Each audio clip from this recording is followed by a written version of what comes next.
Practical oriented theory. আজকে আলোচনা করব আমরা পাওয়ার পয়েন্টের যে বাকি ট্যাবসগুলো ছিল সেই বাকি ট্যাবসগুলো সম্পর্কে। আগের দিন আমরা পাওয়ার পয়েন্টের যে ট্যাবসগুলো সম্পর্কে শিখেছিলাম সেই ট্যাবসগুলো ছিল home tab, insert tab, design tab এবং ট্রানজিশনস ট্যাব। আজকে আমরা যেই ট্যাবসগুলো নিয়ে আলোচনা করব সেই ট্যাবসগুলি হলো animations tab, slide show tab, review and view tab. আজকে আমরা এই চারটি ট্যাব নিয়ে আলোচনা করব। তাহলে শুরু করা যাক পাওয়ার পয়েন্টের আজকে অ্যানিমেশনস ট্যাবস। তাহলে প্রথমে আমাদের ওপেন করতে হবে পাওয়ার পয়েন্ট প্রোগ্রামটি ওপেন করার জন্য কিবোর্ড থেকে উইন্ডোজ এবং আর বাটন এই দুটি বাটনসকে একসঙ্গে প্রেস করে এরপর টাইপ করতে হবে পাওয়ার PNT। টাইপ করার পর কিবোর্ড থেকে এন্টার বাটনটি প্রেস করতে হবে। এই হলো পাওয়ার পয়েন্ট প্রোগ্রাম। আমরা এই প্রোগ্রাম থেকে আগের দিন চারটি ট্যাব সম্পর্কে শিখেছিলাম। এক হলো home tab, insert tab, design tab এবং ট্রানজিশনস ট্যাব। আজকে আমরা আলোচনা করব পাওয়ার পয়েন্টের যে বাকি চারটি ট্যাব আছে সেই চারটি ট্যাবসের সম্পর্কে। আজকে প্রথমেই আমরা শুরু করব পাওয়ার পয়েন্টের অ্যানিমেশনস ট্যাব এর সম্পর্কে। অ্যানিমেশনস ট্যাব, এই ট্যাব থেকে আমরা স্লাইডের ওপর যে পিকচার বা যে টেক্সটগুলো আমরা রেখেছি বা যে অবজেক্টগুলোকে আমরা রেখেছি সেই অবজেক্টের উপর বা পিকচারের ওপর বিভিন্ন রকমের আমরা অ্যানিমেশন সেট করতে পারবো। এর জন্য প্রথমেই আমাদের একটি প্রেজেন্টেশন তৈরি করতে হবে বা কিছু স্লাইড ডিজাইন করতে হবে। আমি আগের দিন যে প্রেজেন্টেশনটি তৈরি করেছিলাম সেই প্রেজেন্টেশনটিকে ওপেন করে এই অপশানগুলোকে দেখিয়ে দিচ্ছি। সেভ করা কোনো প্রেজেন্টেশনকে ওপেন করার জন্য MS ওয়ার্ডের মতনই ফাইল অপশানে বা অফিস বাটনে ক্লিক করতে হবে। ক্লিক করার পর যেতে হবে ওপেন অপশানে। এবার তুমি যে সেভ করে রেখেছিলে তার কি নামে সেভ করছিলে তুমি ফাইলটিকে, সেই নামটি তোমাকে ফাইল নেমে লিখতে হবে। নামটি লেখার পর ওপেন অপশানে ক্লিক করতে হবে, তাহলেই তোমার সেভ করা ফাইলটি ওপেন হয়ে যাবে।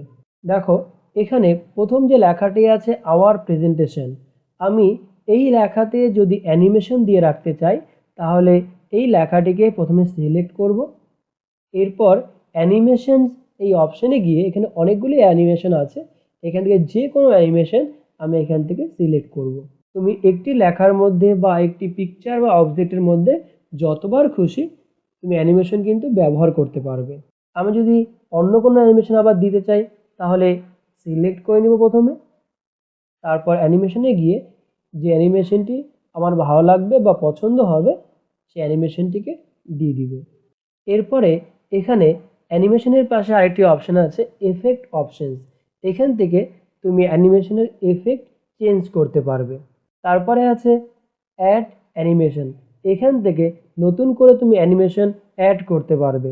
তারপরে আছে এখানে অ্যানিমেশন পেন, অ্যানিমেশন পেন থেকে তুমি দেখতে পারো তুমি একটি লেখার মধ্যে বা একটি স্লাইডে কতগুলি অ্যানিমেশন দিয়েছো সেটি তুমি অ্যানিমেশন পেন থেকে দেখতে পারো। দেখার পর যদি তুমি কোনো অ্যানিমেশনকে ডিলিট করতে চাও এখান থেকে তাকে কিন্তু ডিলিটও করতে পারবে, বা কোনো অ্যানিমেশনকে আগে পরে করতে চাও তাকে তুমি এখান থেকে মুভও করতে পারবে বা অ্যারেঞ্জ করতে পারবে। আর সবগুলো অ্যানিমেশনকে দেখার জন্য এখানে প্লে নামে একটি অপশান আছে, এখানে ক্লিক করলে তুমি স্লাইডের যে লেখা বা অবজেক্টের ওপর যে অ্যানিমেশনগুলো দিয়েছো সেটি কিন্তু দেখাবে। এরপর একটি অপশান এখানে আছে, তার নাম হলো ট্রিগার। ট্রিগার থেকে তুমি সেট করতে পারো যে কোথায় ক্লিক করলে কোন অ্যানিমেশনটি দেখাবে। তারপরে আছে এখানে অ্যানিমেশন পেন্টার, অ্যানিমেশন পেন্টার দিয়ে তুমি একই অ্যানিমেশন তুমি কোনো লেখাতে বা কোনো অবজেক্টের ওপর যে অ্যানিমেশনটি দিয়েছো সেই একই অ্যানিমেশন অন্য কোনো লেখার মধ্যে বা অবজেক্টের মধ্যে কিন্তু ব্যবহার করতে পারো। অ্যানিমেশন পেন্টার এই অপশনটির কাজ হলো স্লাইডে ব্যবহার করা কোনো অ্যানিমেশনকে সিলেক্ট করে সেই একই অ্যানিমেশন স্লাইডের অন্য পিকচার বা অবজেক্টের ওপর ব্যবহার করা, যেটি আমরা হোম ট্যাবে শিখেছিলাম ফরম্যাট পেন্টার অপশন দিয়ে। যে বলা হয়েছিল পেজের সেম লেখার স্টাইলকে কপি করে নিয়ে অন্য লেখার মধ্যে ব্যবহার করা যায়, এখানেও একই রকম স্লাইডের একই অ্যানিমেশনকে স্লাইডের কোনো লেখার মধ্যে তুমি যে অ্যানিমেশনটি ব্যবহার করেছো বা কোনো অবজেক্টের ওপর যে অ্যানিমেশনটি ব্যবহার করেছো সে একই অ্যানিমেশন অন্য জায়গায় ব্যবহার করতে চাও, তখন তুমি অ্যানিমেশন পেন্টার দিয়ে সেটি ব্যবহার করতে পারো। ধরো এখানে যেটি আছে একে সিলেক্ট করে নিলাম, এবার এখান থেকে অ্যানিমেশন পেন্টার, এবার এইখানে যে এফেক্টটা আছে অ্যানিমেশন এফেক্টটা সেটা ধরো আমি এর মধ্যে ইউজ করতে চাই, তাহলে এর মধ্যে ক্লিক করে দিব, তাহলে এর মধ্যে সেটি চলে আসবে। এখন যখন আমি প্লে করব এটাতে অ্যানিমেশন দেখাবে, তারপরে এটাতেও ঠিক একই অ্যানিমেশনই দেখাবে। আমরা অ্যানিমেশন পেইন্টার অপশনটি দিয়ে একই অ্যানিমেশন অন্যান্য শেপের উপর বা লেখার উপর কিন্তু ব্যবহার করতে পারবো। এখানে অ্যানিমেশন থেকে প্রথমের দিকে একটি অপশন ছিল, তার নাম হচ্ছে প্রিভিউ। প্রিভিউ থেকে তুমি দেখে নিতে পারো এই স্লাইডে কী কী অ্যানিমেশনগুলি তুমি ব্যবহার করেছো। আগে দেখার জন্যই প্রিভিউ অপশনটি আছে। এবার এখানে আরেকটি অপশন আছে টাইমিং থেকে, সেটি হলো স্টার্ট। এবার অ্যানিমেশনগুলো কিভাবে স্টার্ট হবে, মাউস ক্লিকের মাধ্যমে স্টার্ট হবে, নাকি আফটার প্রিভিয়াস হবে, নাকি উইথ প্রিভিয়াস। যদি আফটার প্রিভিয়াস করে দাও তাহলে কি হবে, একটি স্লাইডে যখন অ্যানিমেশনগুলো দেখাবে তার আগের যে অ্যানিমেশনগুলো আছে আগের অ্যানিমেশন দেখানোর পরেই কিন্তু পরের অ্যানিমেশনগুলো দেখাবে। আর উইথ প্রিভিয়াস যদি করো তাহলে আগের অ্যানিমেশনগুলোর সঙ্গে পরের অ্যানিমেশনগুলো দুটো অ্যানিমেশনই কিন্তু একসঙ্গে দেখাবে। উইথ প্রিভিয়াস করে প্রিভিয়াসের সঙ্গে দেখাবে, আর আফটার প্রিভিয়াস যদি করো তুমি যে অ্যানিমেশনগুলো স্লাইডের মধ্যে দিয়েছো সেই স্লাইডগুলো এক এক করে দেখাবে। অর্থাৎ প্রথমে একটি অ্যানিমেশন দেখালো, তারপরে দ্বিতীয়টা আসবে, তারপরে তৃতীয়টা আসবে। আর উইথ প্রিভিয়াস করলে সবগুলো অ্যানিমেশন কিন্তু একসঙ্গে দেখাবে। এরপরে আছে ডুরেশন। এই ডুরেশন থেকে তুমি টাইম সেট করতে পারো কতক্ষণ ধরে দেখাবে এক একটি অ্যানিমেশন। তারপরে এখানে আছে রেকর্ডার অ্যানিমেশন, এখান থেকে তুমি অ্যানিমেশনগুলোকে কিন্তু রেকর্ড করতে পারো। এরপরে আছে রিঅর্ডার অ্যানিমেশন। রিঅর্ডার অ্যানিমেশন থেকে তুমি অ্যানিমেশনগুলোকে অর্ডারের অনুযায়ী বা অ্যারেঞ্জ করতে পারো, আগে পরে করে অ্যারেঞ্জ করার জন্য এই অপশনটি আছে রিঅর্ডার অ্যানিমেশন। এই হলো পাওয়ার পয়েন্টের অ্যানিমেশন ট্যাব। এবার আলোচনা করব পাওয়ার পয়েন্টের এর পরের ট্যাব, যার নাম হলো স্লাইড শো ট্যাব। এবার স্লাইড শো ট্যাব থেকে আমরা যে প্রেজেন্টেশনটি তৈরি করেছি বা প্রেজেন্টেশনে যে অ্যানিমেশন ট্রানজিশনগুলি দিয়েছি, এবার পুরো প্রেজেন্টেশনটিকে বা পুরো স্লাইডগুলোকে আমরা এখান থেকে দেখতে পারবো। যেমন দেখার জন্য প্রথমে একটি অপশন আছে ফ্রম বিগিনিং, যা দিয়ে আমরা প্রেজেন্টেশনটিকে একদম প্রথম স্লাইড থেকে দেখতে পারবো। তো এখানে আমাদের তিনটে স্লাইড আছে, আমি যাচ্ছি এই প্রেজেন্টেশনটিকে একদম প্রথম স্লাইডটিকে দেখতে। তাহলে এখানে আমি ফ্রম বিগিনিং অপশনে ক্লিক করব, তাহলে এক এক করে আমার প্রথম স্লাইড, দ্বিতীয় স্লাইড, তৃতীয় স্লাইড করে সবগুলো স্লাইডই কিন্তু দেখাবে।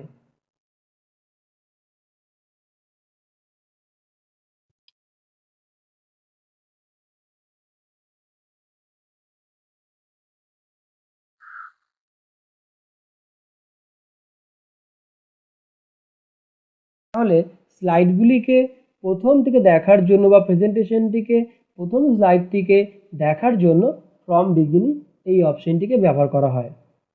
এরপরে আছে from current slide. From current slide অপশনটির কাজ, তুমি ধরো প্রেজেন্টেশনে বা এই প্রোগ্রামে কোনো একটি স্লাইডকে ওপেন করেছো, 2 নম্বর স্লাইড বা 3 নম্বর স্লাইডকে ওপেন করে রেখেছো। এবার তুমি যদি মনে করো তুমি যেই স্লাইডটি ওপেন করেছো এখান থেকেই তুমি প্রেজেন্টেশনটিকে দেখবে, তাহলে ফ্রম কারেন্ট স্লাইড ক্লিক করবে, তাহলে 2 নম্বর অর্থাৎ যেই স্লাইডটি ওপেন থাকবে সেখান থেকেই কিন্তু প্রেজেন্টেশনটিকে দেখাবে। আমরা এই প্রেজেন্টেশনকে যদি শর্টকাট প্লে করতে চাই বা শর্টকাট ফ্রম বিগিনিং করতে চাই, তাহলে কিবোর্ড থেকে F5 বাটন প্রেস করব, তাহলে প্রেজেন্টেশনটি একদম প্রথম থেকে দেখাবে। একই রকমভাবে যদি প্রেজেন্টেশনটিকে আমরা শর্টকাটে বন্ধ করতে চাই, তাহলে কিবোর্ডে এসকেপ নামে একটি বাটন আছে বা ESC নামে একটি বাটন আছে, সেখানে প্রেস করব, প্রেজেন্টেশনটি বন্ধ হয়ে যাবে। তাহলে প্রেজেন্টেশনকে শর্টকাটে প্লে করার জন্য কিবোর্ড থেকে F5 বাটন, আর তাকে বন্ধ করার জন্য এসকেপ বাটনটি ব্যবহার করা হয়। এরপরে এখানে আরেকটি অপশন আছে, তার নাম ব্রডকাস্ট স্লাইড শো। এই ব্রডকাস্ট স্লাইড শো অপশনটি দিয়ে তোমার প্রেজেন্টেশনটিকে তুমি অনলাইনে অন্যকে দেখাতে পারো। অন্যকে দেখানোর জন্য এই ব্রডকাস্ট স্লাইড শো অপশনটি ব্যবহার করা হয়। তুমি এখান থেকে যদি ব্রডকাস্ট করো, তোমার একটি লিঙ্ক এখান থেকে জেনারেট হবে, আর সেই লিঙ্কটি তুমি যদি অন্য কোনো কারো কাছে শেয়ার করো বা কোনো ফ্রেন্ডের কাছে শেয়ার করো, সে যদি ওই লিঙ্কটিকে ওপেন করে, তাহলে তুমি যে প্রেজেন্টেশনটি তৈরি করেছো সে দেখতে পারবে। এর জন্য দরকার হলো ইন্টারনেট কানেকশন। যদি কম্পিউটারে ইন্টারনেট থাকে তাহলে তুমি স্টার্ট ব্রডকাস্ট এই অপশনটিকে ব্যবহার করতে পারো। এরপরে আছে custom slide show. Custom slide show থেকে তুমি স্লাইডগুলোকে কাস্টম করতে পারো। অর্থাৎ এই প্রেজেন্টেশনে যে 3টি স্লাইড আছে, 3টি স্লাইডের মধ্যে কোন স্লাইডটি প্রথমে প্লে হবে, তারপরে কোন স্লাইডটি প্লে হবে, তারপর কোন স্লাইডটি প্লে হবে, এভাবে তুমি স্লাইডগুলোকে কিন্তু নিজের মতন করে অ্যারেঞ্জ করে তারপরে প্লে করতে পারো। দেখো এখানে আমি ক্লিক করলাম কাস্টম স্লাইড শো এই অপশনে। এবার এখানে নিউ নামে একটি অপশন আছে, নিউ অপশনে ক্লিক করব। এরপরে তোমার এখানে তোমার এই প্রোগ্রামের 3টি স্লাইড আছে, দেখো এখানে দেখিয়ে দিচ্ছে। এই 3টি স্লাইডের মধ্যে তুমি কোন স্লাইডটিকে প্রথমে দেখাতে চাও তাকে সিলেক্ট করবে, আর এরপরে অ্যাডে ক্লিক করবে। ধরো আমি 2 নম্বর স্লাইডকে আমার এই প্রেজেন্টেশনের প্রথমে দেখাতে চাই, তাহলে 2 নম্বর স্লাইডে ক্লিক করে অ্যাড করব। তারপর ধরো 1 নম্বরকে আমি 2-এ নিয়ে আসবো, আর 1 নম্বর স্লাইডে ক্লিক করে অ্যাড করব। এভাবে আমরা নিজের মতন করে স্লাইডগুলোকে অ্যারেঞ্জ করে নিব, করে নিয়ে শেষে ওকে করব। এবার আমরা যে অ্যারেঞ্জ করলাম, আমরা যে স্লাইডগুলো সাজালাম, এই প্রেজেন্টেশনের কি নাম দিব বা নামটা কি থাকবে, এখানে দেখো আছে স্লাইড শো নেম। এখানে তুমি এর একটি নাম দিয়ে রাখতে পারো। তাহলে পরবর্তী সময়ে তুমি এই প্রেজেন্টেশনটিকে নর্মালিও প্লে করতে পারো, আর তুমি যে সাজিয়ে রাখলে এই স্লাইডগুলোকেও কিন্তু তুমি প্লে করে দেখতে পারো। এরপরে ওকে। এবার দেখার জন্য দেখো এখানে একটা অপশন আছে শো। শো করলেই তুমি যে অ্যারেঞ্জ করেছো সেরকমভাবেই কিন্তু দেখাবে। প্রথমে তুমি 2 নম্বরকে দিয়েছো, তারপরে 1 নম্বরকে দিয়েছো।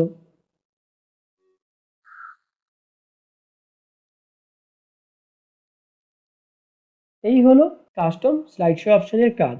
আর তুমি যেই স্লাইড শোটি সাজিয়ে রেখেছো বা যে প্রেজেন্টেশনটি সাজিয়ে রেখেছো তাকে যদি ডিলিট করো, তাহলে কাস্টম স্লাইড শো অপশনে গিয়ে দেখো কাস্টম শোজ অপশনে আসবে। আসার পর এখানে একটি অপশন আছে রিমুভ নামে, সেই রিমুভে ক্লিক করলে তোমার প্রেজেন্টেশনটি কিন্তু রিমুভ হয়ে যাবে। তুমি যে প্রেজেন্টেশনটিকে সাজিয়ে রেখেছো তাকে ডিলিট করার জন্য রিমুভ প্রেজেন্টেশন এই অপশনটি কিন্তু ব্যবহার করা হয়। আবার তুমি যদি নতুন করে বানাতে চাও বা নতুন করে সাজাতে চাও, তাহলে এখানে নিউতে ক্লিক করে আবার নতুন করে সাজাতে পারো। এভাবে আমরা কোনো প্রেজেন্টেশনের যে স্লাইডসগুলি আছে তাকে নিজের মতন করে সাজিয়ে রাখতে পারি। এরপরে আছে এখানে সেট আপ নামে একটি অপশন। এবার সেট আপ থেকে এক আছে সেট আপ স্লাইড শো। এখান থেকে আমরা স্লাইড শোকে সেট করতে পারি যে যখন আমরা প্লে করব এই প্রেজেন্টেশনটিকে সেটি কোথা থেকে দেখাবে, সবগুলোই দেখাবে নাকি কোনো নির্দিষ্টভাবে দেখাবে যে 2 থেকে 3 বা 1 থেকে 2, নিজের ইচ্ছে মতন ভাবে আমরা এখানে নাম্বারিংও সেট করে রাখতে পারবো। এখানে আমরা যা সেট করব সেভাবেই কিন্তু প্রেজেন্টেশনটিকে দেখাবে। যদি এখানে আমি লিখে রাখি ফ্রমের এখানে 2 আর 2 এর এখানে 3, তাহলে এবার যখন আমি প্লে করব, ফ্রম বিগিনিং থেকেই প্লে করি না কেন, আমার ওই প্রেজেন্টেশন 2 নম্বর থেকে প্লে হবে, 3 নম্বরে গিয়ে বন্ধ হয়ে যাবে। বা যদি অল করে দেই তাহলে 1 থেকে শুরু হবে, একদম সবার শেষে গিয়ে শেষ বন্ধ হয়ে যাবে বা থেমে যাবে। এখান থেকে আমরা আমাদের প্রেজেন্টেশনটিকে সেট করে রাখতে পারবো। বা যদি আমি এখান থেকে কাস্টম শোকে সেট করে রাখি, তা যতবারই আমরা প্লে করব ফ্রম বিগিনিং থেকে, তাহলে আমরা যে কাস্টম স্লাইড শো একটি সাজিয়ে রেখেছিলাম যে কিছু স্লাইডকে নিজের ইচ্ছে মতন, সেইটাই দেখাবে। তো এখান থেকে সেট করে এরপরে ওকে করলেই সেভাবেই সেট হয়ে থাকবে। এখন তুমি যদি ফ্রম বিগিনিংও করো, তুমি যেভাবে সেট করেছো সেভাবেই কিন্তু শুরু হবে, এমন না যে 1 নাম্বার থেকে শুরু হবে।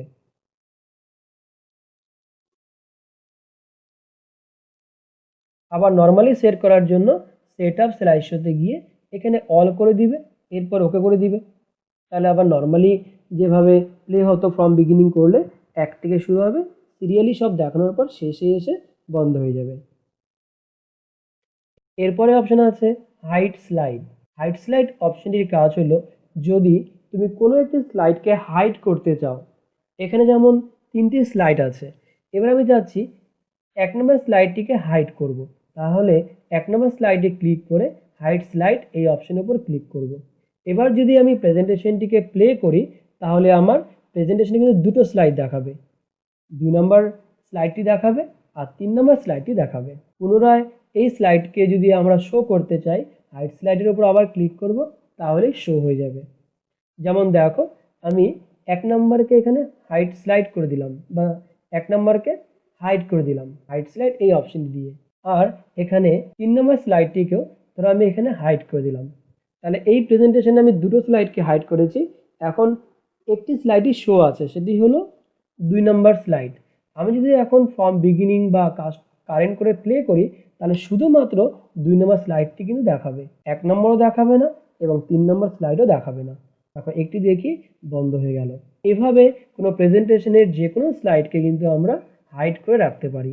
আবার শো করার জন্য যে স্লাইডটিকে শো করতে চাই তার উপর ক্লিক করে হাইড স্লাইড অফ করে দিব।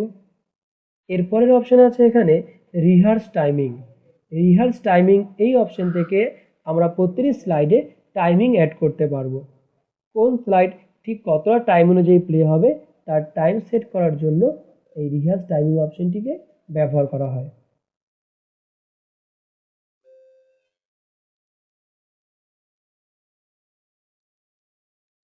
এর পরের অপশান আছে এখানে record slide show. Record slide show থেকে আমরা প্রতিটি স্লাইডে কোনো সাউন্ডকে রেকর্ড করতে পারবো। তাহলে রেকর্ড করার জন্য এখান থেকে আমরা রেকর্ড স্লাইড শো অপশানে আসবো।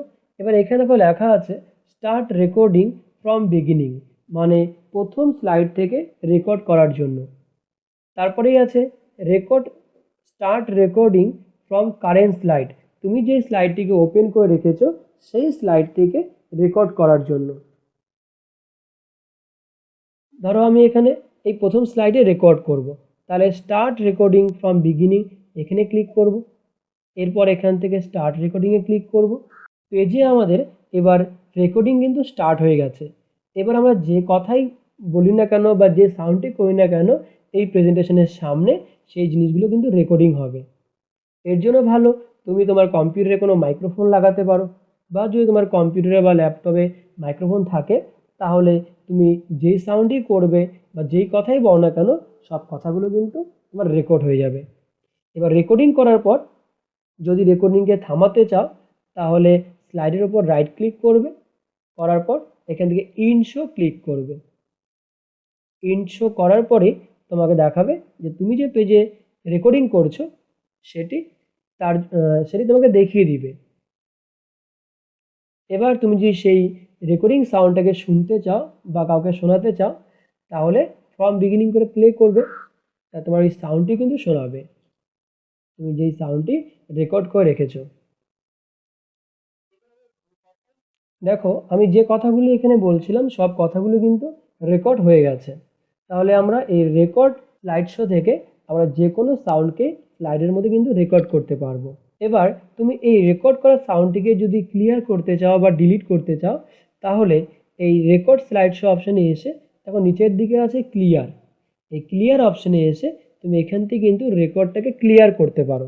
যেমন এখানে আছে clear narration on current slide, তোমার যে স্লাইডটি ওপেন আছে বা যেটি কারেন্ট স্লাইড সেখান থেকে তুমি কোনো ন্যারেশন বা রেকর্ডকে ডিলিট করতে পারো বা ক্লিয়ার করতে পারো।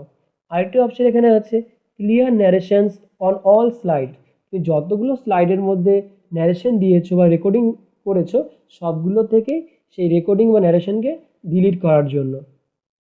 আরেকটি অপশন এখানে আছে clear timing on current slide, তুমি যদি কারেন্ট স্লাইডে কোনো টাইমিং দিয়ে রাখো সেই টাইমিংটাকে ক্লিয়ার করার জন্য। তারপরে আছে clear timings on all slides, তুমি যতগুলো স্লাইডে টাইমিং দিয়েছো সবগুলো টাইমিংকেই ক্লিয়ার করার জন্য। এই হলো রেকর্ড স্লাইড শো অপশনের কাজ। এরপর আছে প্লে ন্যারেশন, তুমি যে পেজের মধ্যে রেকর্ডিং করেছো এবার সেই রেকর্ডিংটাকে সহকারে প্লে করবে, তার জন্য এই অপশনটি আছে। যদি তুমি রেকর্ডিং সহকারে প্লে করতে চাও তাহলে এখানে টিকমার্ক রাখবে, আর যদি তুমি রেকর্ডিং ছাড়া প্লে করতে চাও এখান থেকে টিকমার্ক তুলে দিবে। এরপর আছে ইউজ টাইমিংস, তুমি যদি টাইমিং রাখতে চাও তাহলে এখানে টিকমার্ক রাখবে, আর টাইমিংস অনুযায়ী যদি প্লে করতে না চাও তাহলে এখান থেকে টাইমিং তুলে দিবে। আরেকটি অপশন আছে শো মিডিয়া কন্ট্রোল। তুমি যখন তোমার সাউন্ডটি বা তুমি যখন কোনো প্রেজেন্টেশনকে প্লে করবে, প্লে করার পর সেই প্রেজেন্টেশনে যদি কোনো সাউন্ড, ভিডিও বা কোনো রেকর্ডিং অ্যাড করা থাকে তার একটি মিডিয়া কন্ট্রোলস দেখায়। সেই মিডিয়া কন্ট্রোলসকে তুমি যদি হাইড করতে চাও তাহলে শো মিডিয়া কন্ট্রোলস থেকে টিকমার্ক তুলে দিবে, তাহলে সেখানে যে পজ অপশন বা নেক্সট অপশন এসব জিনিসগুলো থাকবে না। আর যদি রাখতে চাও তাহলে শো মিডিয়া কন্ট্রোলসে টিকমার্ক রেখে দিবে। এই হলো এই তিনটি অপশনের কাজ। এবার আছে মনিটরস অপশন। এই মনিটরস অপশনটি আমাদের সাধারণত পাওয়ার পয়েন্ট প্রোগ্রামে এখন আমাদের লাগবে না।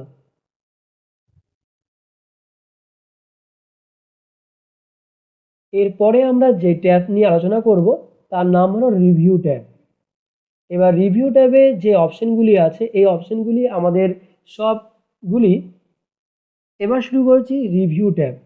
এবার রিভিউ ট্যাবের মধ্যে যে অপশনগুলি আছে এই অপশনগুলি আমরা আগেই শিখে নিয়েছিলাম আমরা এমএস ওয়ার্ড থেকে, যেমন স্পেলিং, কোনো ওয়ার্ডের বানান চেক করার জন্য, তারপর রিসার্চ, টিসার্চ, ট্রান্সলেট, ল্যাঙ্গুয়েজ, কমেন্ট, কম্পেয়ার, এই সবগুলো অপশনই কিন্তু আমাদের এমএস ওয়ার্ডে ছিল। তো এখানে এই অপশনগুলো একই কাজ একই রকমভাবে ব্যবহার করা হয়। এবার আমি এখান থেকে শুরু করছি ভিউ ট্যাব সম্পর্কে। এবার ভিউ ট্যাবের মধ্যে দেখো প্রথমেই আছে প্রেজেন্টেশন ভিউজ।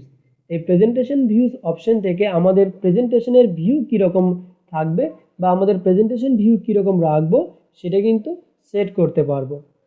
যেমন এখন স্লাইড শর্টা করা আছে বলেই সবগুলি স্লাইড কিন্তু শর্ট করে দেখাচ্ছে। যদি আমরা সাধারণভাবে রাখতে চাই বা নর্মালি রাখতে চাই তাহলে এখানে আমরা নর্মাল ক্লিক করব, সবগুলি স্লাইড নর্মাল ভিউতে দেখাবে। এরপরে আছে নোটস পেজ।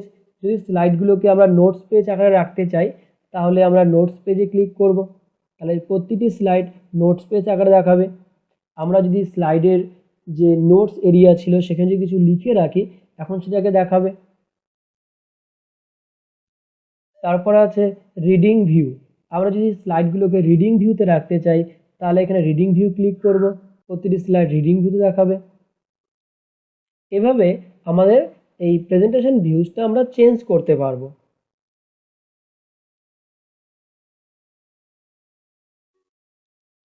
এবার আলোচনা করছি পরের অপশন মাস্টার ভিউজ থেকে। মাস্টার ভিউজের প্রথমে যে অপশনটি আছে তার নাম স্লাইড মাস্টার। এখান থেকে আমরা একটি মাস্টার স্লাইড তৈরি করতে পারবো। তারপরে আছে হ্যান্ড আউট মাস্টার। এবার আমরা যে মাস্টার স্লাইডটি তৈরি করব সেই মাস্টার স্লাইডটিকে আমরা হ্যান্ড আউট আকারে দেখতে পারবো। এরপরে আছে নোটস মাস্টার, যা দিয়ে আমরা স্লাইডটিকে নোটস ভিউতে দেখতে পারবো। এরপরে আছে এখানে শো অপশন, যেখান থেকে আমরা স্লাইডের মধ্যে রুলার, গ্রিড লাইন্স বা গাইডস এসব জিনিসগুলো ব্যবহার করতে পারবো। যেমন যদি এখানে গাইডস ব্যবহার করি টিকমার্ক দিয়ে দিব, দেখো কিছু লাইন চলে এসেছে এখানে। বা গ্রিড লাইন্স ভিউতে রাখার জন্য গ্রিড লাইন্সের টিকমার্ক দিয়ে দিব, দেখো পেজে অনেকটা গ্রাফ পেজের ন্যায় চলে এসেছে। বা রুলার অপশন আছে যেখান থেকে আমরা স্লাইডের ওপরে বা বাঁদিকে স্কেল দিয়ে রাখতে পারবো। এরপরে অপশন যেটি আছে তার নাম হলো ভিউ ডাইরেকশন। এখান থেকে আমরা ডাইরেকশনটি চেঞ্জ করতে পারবো কোনো স্লাইডের। যেমন এখন আছে লেফট টু রাইট, অর্থাৎ স্লাইডটি এখন বাঁ দিক থেকে ডান দিকের দিকে আছে। যদি এর ভিউ চেঞ্জ করে আমরা রাইট টু লেফট করতে চাই তাহলে এখানে রাইট টু লেফট করে দিব, তাহলে আমাদের প্রেজেন্টেশনের যে স্লাইড ভিউটা আছে সেটি পুরোপুরি চেঞ্জ হয়ে যাবে। এখন দেখো রাইট টু লেফট আছে। এভাবে আমরা ডাইরেকশন চেঞ্জ করতে পারবো। এরপর আলোচনা করব জুম অপশন থেকে। জুম অপশনের প্রথমেই আছে জুম, যেখান থেকে আমরা স্লাইডগুলোকে জুম ইন বা জুম আউট করতে পারবো। এবার জুম ইন জুম আউট করার জন্য আরেকটি শর্টকাট অপশন আছে, সেটি হলো দেখো স্লাইডের নিচের দিকে যে স্ট্যাটাস বারটি আছে সেই স্ট্যাটাস বারের মধ্যেও কিন্তু জুম ইন বা জুম আউটের অপশন আছে।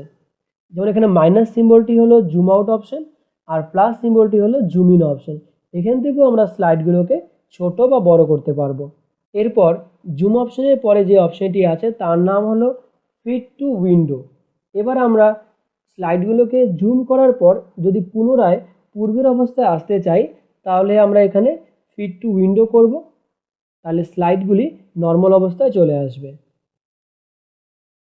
এই হলো জুম অপশন থেকে। এরপরে আলোচনা করছি কালার অবলিক গ্রে স্কেল, যেখান থেকে আমরা স্লাইডের কালার ভিউ চেঞ্জ করতে পারবো। যেমন এখানে আমরা স্লাইডকে ব্ল্যাক অ্যান্ড হোয়াইটে রাখতে পারবো, গ্রে স্কেলে রাখতে পারবো বা কালার ভিউতেও রাখতে পারবো। এখানে যেমন এখন কালার ভিউতে আছে, যদি স্লাইডগুলোকে আমরা ব্ল্যাক অ্যান্ড হোয়াইটে রাখতে চাই তাহলে এখানে ব্ল্যাক অ্যান্ড হোয়াইটে ক্লিক করব, তাহলে প্রতিটি স্লাইড ব্ল্যাক অ্যান্ড হোয়াইটে দেখাবে। বা যদি আমরা গ্রে স্কেলে রাখতে চাই তাহলে এখানে আমরা গ্রে স্কেলে ক্লিক করব, তাহলে প্রতিটি স্লাইড গ্রে কালারে দেখাবে। এখন পুরোপুরি ব্ল্যাক অ্যান্ড হোয়াইটে দেখাচ্ছে। আমি যদি গ্রে স্কেলে রাখতে চাই তাহলে এখানে গ্রে স্কেল করব। এখন দেখো প্রতিটি স্লাইড গ্রে স্কেল ভিউতে দেখাচ্ছে। এবার পুনরায় যদি কালার ভিউতে আসতে চাই তার জন্য এখানে একটি অপশন আছে ব্যাক টু কালার ভিউ, এখানে ক্লিক করব, পুনরায় কালার ভিউতে দেখাবে। বা ভিউ ট্যাবের মধ্যে কালার নামে একটি অপশন আছে, এখানে ক্লিক করলেও সেই স্লাইডগুলো পুনরায় কালার ভিউতে চলে আসবে বা কালার ভিউতে দেখাবে। এই হলো কালার অবলিক গ্রে স্কেল এই অপশনটি। এবার আলোচনা করব উইন্ডো অপশনের সম্পর্কে। উইন্ডো অপশনের প্রথমে যে অপশনটি আছে তার নাম হলো নিউ উইন্ডো। এই নিউ উইন্ডো অপশন থেকে আমরা আমাদের এই পাওয়ার পয়েন্ট প্রোগ্রামে আরেকটি নতুন করে উইন্ডো নিতে পারবো। দেখো ক্লিক করলাম, আরেকটি উইন্ডো চলে এসেছে। এখানে এখানে যতবার ক্লিক করব ততবারই কিন্তু একটি করে নতুন উইন্ডো চলে আসবে। এরপর আছে অ্যারেঞ্জ অল, যেখান থেকে আমরা উইন্ডোগুলোকে অ্যারেঞ্জ করতে পারবো বা সবগুলো উইন্ডোকে দেখতে পারবো। ক্লিক করি এখানে, দেখো এই একটি উইন্ডো, এই একটি উইন্ডো। তুমি যতগুলো উইন্ডো নিয়েছো সবগুলো উইন্ডোকে দেখার জন্য বা অ্যারেঞ্জ করার জন্য এই অপশনটি আছে অ্যারেঞ্জ অল। কোনো উইন্ডোকে এখান থেকে ম্যাক্সিমাইজ করে নিচ্ছি। এরপরে অপশন আছে ক্যাসকেড। তুমি যদি উইন্ডোগুলোকে ক্যাসকেড আকারে দেখতে চাও তো ক্যাসকেডে ক্লিক করবে, তাহলে উইন্ডোগুলো ক্যাসকেড ভিউতে দেখাবে। আবার একটি উইন্ডোকে ম্যাক্সিমাইজ করে নিচ্ছি। এরপরে আছে মুভ স্প্লিট। মুভ স্প্লিট এই অপশনটির কাজ হলো, দেখো প্রতিটি স্লাইডে কিন্তু স্প্লিট করা আছে, যেখানে উপরের অংশে স্লাইড আছে আর নিচের অংশে নোটস এরিয়া আছে। এই স্প্লিট অংশকে যদি আমরা মুভ করতে চাই তার জন্য এই অপশনটি আছে মুভ স্প্লিট। আর এই অংশটিকে মুভ করার জন্য আমরা মুভ স্প্লিট অপশনে ক্লিক করব। এবার এই অংশকে আমরা যে কোনো দিকে মুভ করতে পারবো, তাকে বাড়াতেও পারবো বা কমাতে পারবো। যেমন এখানে নোটস এরিয়া এর জায়গাটা অনেক বড় করা হয়েছে, এবার এখানে তুমি যে কোনো কিছু নোটস আকারে লিখে রাখতে পারবে। আবার যে জায়গাটিকে ছোট করতে চাও বা কমাতে চাও বা একে আবার মুভ করতে চাও নিচের দিকে, তাহলে এখানে মুভ স্প্লিট ক্লিক করে কিবোর্ড থেকে যে ডাউন বাটনটি আছে সেই ডাউন বাটনটি প্রেস করবে, তাহলে তুমি এই অংশটিকে কমাতেও পারবে মুভ করে। এই হলো মুভ স্প্লিট অপশনটির কাজ, যা দিয়ে আমাদের স্লাইডে যে স্প্লিট অংশটি আছে তাকে যে কোনো দিকে আমরা মুভ করতে পারবো। এরপরের যে অপশনটি আছে তার নাম হলো সুইচ উইন্ডোজ। এই সুইচ উইন্ডোজ অপশন থেকে আমরা দেখে নিতে পারবো আমাদের এই পাওয়ার পয়েন্ট প্রোগ্রামে টোটালি কতগুলো উইন্ডো ওপেন করা আছে। এখানে দেখো দুটি উইন্ডো দেখাচ্ছে, আমাদের এই প্রোগ্রামে এখন দুটি উইন্ডো ওপেন আছে। আর আমি যে উইন্ডোতে আছি সেই উইন্ডো হলো 1 নম্বর উইন্ডো। আমি যদি এক উইন্ডো থেকে আরেক উইন্ডো সুইচ করতে চাই বা এক উইন্ডো থেকে আরেক উইন্ডো যেতে চাই, আমরা এখান থেকে কিন্তু যেতেও পারবো। এক উইন্ডো থেকে আরেক উইন্ডোতে সুইচ করার জন্য বা যাওয়ার জন্য বা কতগুলো উইন্ডো আছে দেখার জন্য আমরা সুইচ উইন্ডোজ এই অপশনটাকে ব্যবহার করি। এবার যে অপশনটি আছে তার নাম হলো ম্যাক্রোস। এই ম্যাক্রোস দিয়ে আমরা ভিজুয়াল বেসিক নামে একটি প্রোগ্রামের সঙ্গে আমাদের এই পাওয়ার পয়েন্ট প্রোগ্রামে লিঙ্ক করে বিভিন্ন কাজ করতে পারবো। যেহেতু তোমাদের এখনও ভিজুয়াল বেসিক প্রোগ্রামটি হয়নি বা ভিজুয়াল বেসিক প্রোগ্রামে কাজ করনি, তাই তোমাদের এখন এই ম্যাক্রোস অপশনটি লাগবে না। তাহলে এই হলো পাওয়ার পয়েন্টের ভিউ ট্যাবের কাজ। তাহলে আজকে আমরা কোন কোন ট্যাবস নিয়ে আলোচনা করলাম? এক হলো animations tab, slide show tab, review এবং ভিউ ট্যাব। আশা করি আজকে যে ট্যাবসগুলো নিয়ে আলোচনা করলাম সেই ট্যাবসগুলোর তোমরা কিছুটা বুঝতে পেরেছো।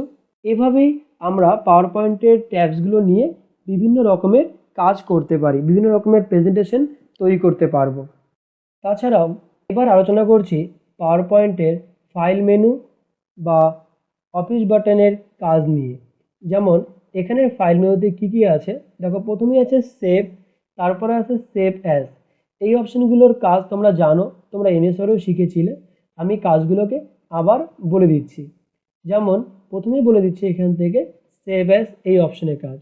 সেভ অ্যাজ অপশানটি দিয়ে আমরা নতুন করে কোনো প্রেজেন্টেশন তৈরি করার পর তাকে একটি নাম দিয়ে সেভ করে রাখতে পারবো। এরপরে আলোচনা করছি সেভ অপশানের সম্পর্কে। সেভ অপশানের কাজ হলো যখন তুমি কোনো পূর্বের সেভ করা কোনো ফাইলকে ওপেন করে বা কোনো প্রেজেন্টেশনকে ওপেন করে তাতে যদি কিছুটা এডিট করো, তখন ফাইলটিকে পূর্বের নামেই সেভ রাখতে চাইলে সেভ অপশানটিকে ব্যবহার করতে পারো। এক কথায় বলা যায় নতুন করে কোনো নাম দিয়ে সেভ করার জন্য সেভ অ্যাজ, আর পূর্বের কোনো ফাইলকে পূর্বের নামে সেভ রাখার জন্য সেভ। এরপরে আছে ওপেন। ওপেন অপশনের কাজ হলো সেভ করা কোনো ফাইলকে ওপেন করার জন্য বা দেখার জন্য। এরপরে আছে ক্লোজ, যা দিয়ে প্রোগ্রামকে বন্ধ করা যায়, প্রোগ্রামকে বন্ধ করার জন্য ক্লোজ। এরপরে আছে ইনফো, যেখান থেকে আমরা পাওয়ার পয়েন্ট প্রোগ্রামে যে ফাইলটি সেভ করে রেখেছিলাম বা যে ফাইলটি ওপেন করেছি সেই ফাইলটির সম্পর্কে বিভিন্ন ইনফরমেশন দেখতে পারি। যেমন ফাইলটির সাইজ, ফাইলটিতে কতগুলো স্লাইডস আছে, এখানে টাইটেল কি আছে, ট্যাগ কি আছে, এসব জিনিসগুলো। এরপর আছে রিসেন্ট, যেখান থেকে আমরা আমাদের এই পাওয়ার পয়েন্টের রিসেন্টে কী কী কাজ করা হয়েছিল বা এর আগে কী কী ফাইল করা হয়েছে সেই জিনিসগুলোকে রিসেন্টে দেখতে পারি। তারপরে আছে নিউ অপশন, যেখান থেকে আমরা আমাদের প্রেজেন্টেশনে নতুন করে কোনো প্রেজেন্টেশন ওপেন করতে পারি বা নতুন করে কোনো প্রেজেন্টেশন শুরু করতে পারি। এরপরে প্রিন্ট আছে, যেখান থেকে স্লাইডসগুলোকে আমরা প্রিন্ট আউট করতে পারি। এরপরে সেভ অ্যান্ড সেন্ড আছে, যেখান থেকে আমরা প্রেজেন্টেশনে কোনো কাজ করার পর তাকে ইমেল আকারে বা ফ্যাক্স আকারে অন্যের কাছে সেন্ড করতে পারি। এরপরে আছে হেল্প, যেখান থেকে আমরা পাওয়ার পয়েন্টের সম্পর্কে বিভিন্ন তথ্য দেখতে পারি। এরপরে আছে অপশনস, যেখান থেকে আমরা পাওয়ার পয়েন্ট প্রোগ্রামটিকে আমরা কিছুটা কাস্টমাইজ করে নিতে পারি। এরপরে আছে এক্সিট, যেখান থেকে আমরা পাওয়ার পয়েন্ট প্রোগ্রামে কোনো কাজ করার পর প্রোগ্রামটিকে বন্ধ করতে পারি, যা আমরা পাওয়ার পয়েন্টের ক্লোজ বাটন দিয়ে বন্ধ করতে পারি, সেরকমই এখানে এক্সিট দিয়েও আমরা কিন্তু এই প্রোগ্রামটিকে বন্ধ করতে পারি। তাহলে এই হলো পাওয়ার পয়েন্টের ফাইল মেনুর কাজ।